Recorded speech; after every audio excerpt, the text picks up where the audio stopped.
Is this the kind of shape of spacecraft, etc., or flying craft that the beings from other planets were supposed to have flown in, or not? No.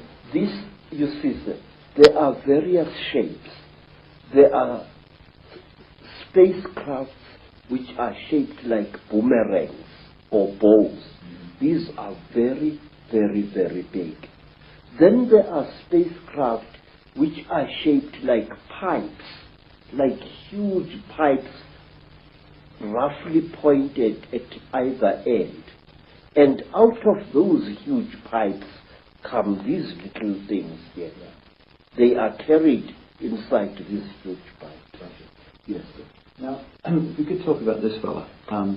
Yes. First of all, the penis and all this stuff, that relates, I would have thought, to the penis of Osiris in Egyptian legend and the same recurring theme. Would that be along the right lines? We say, sir, that King Samahongo, who is represented here, the lord of all the Chitauri, call them what you will, had his penis cut off by Prince Muari, an African hero, and he replaced it with a golden one. Originally, we are told, this thing was made of gold. And now each time when we recall the story of the great marriage between human women and Chitauri men, we unite these creatures symbolically. And sometimes when the necklace is lying on the ground, we make a bed out of animal skin for these two figures, and then we lay them side by side and cover them with a small skin. So, why are the depictions of the gods, if they were reptilian, why are they not constantly reptilian? Why are they symbolized in other forms? Because it is very, very, very forbidden to portray a Chitauli as it really is. Only in that large green head do we see a Chitauli represented more or less as it is.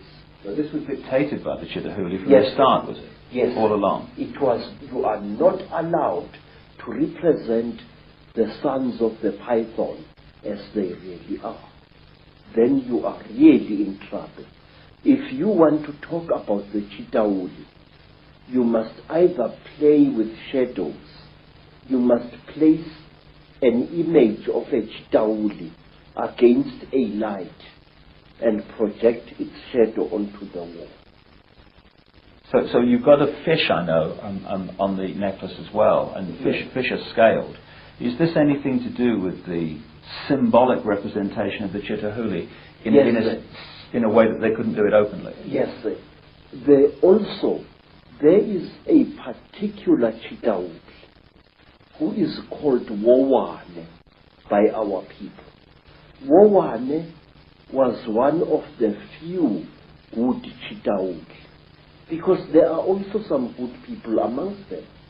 And Wowane had a brother called Mpangu. According to one of the great stories, there erupted a terrible war on the red world where human beings had originally been created. And this war was between men and women. Yes, sir. And in this world, men and women nearly decimated each other. But they were rescued by the Earth Mother, who sent a great Nkanyamba, that is, a great dragon, to come out of the sky, to take them into its stomach, and to bring them down to, not to our earth, to a beautiful watery world near the star of the red dog, Injebomvu, which the white people call Sirius, the star of anger. There, the human beings were settled, but human beings started eating creatures which they found in the sea, which they thought were fishes, but which were really human beings. Human beings, we are told, started eating the chitawuli who lived in the sea, according to one story. And the chitawuli fought back against human beings. They attacked them with tornadoes, they attacked them with tidal waves, and the human race was nearly wiped out. And then two brothers, two Chitawuli youths, Mpangu and Wowane, took pity upon the human race. And they went into the sky and looked for a great egg. And they hollowed out this egg, emptied its contents out, and brought the egg to that world and loaded the surviving human beings and brought them to our world here. We say that Wowane gave us the power of kingship. He brought it out of the sky. And if you notice, in many parts of Africa, ancient kings used to wear a wooden helmet with golden horns. It was true in West Africa, and it was true also in Southern Africa in the great Mutwa Empire. The horns representing the Chitahuli. Yes, and the power of the Chitahuli. Because to a Chitahuli, horns are not just for goring other Chitahuli as oxen gore each other. No, horns are a symbol of status, and through its horns, a Chitahuli is able to communicate with human beings far across the face of the earth. So the horns were like antennae then? Yes, they were instruments of projecting power.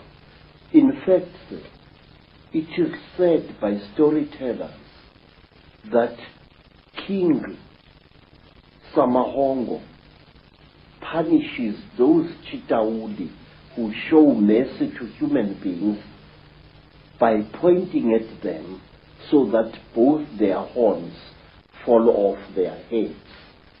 And the Chitahuri is therefore unable to direct human affairs through his or her horns. It's also interesting that the descriptions of the Chitahuli, with the horns and sometimes the tail and stuff, is very, very close to how Christians and those sort of stories have depicted the devil. Yes, sir.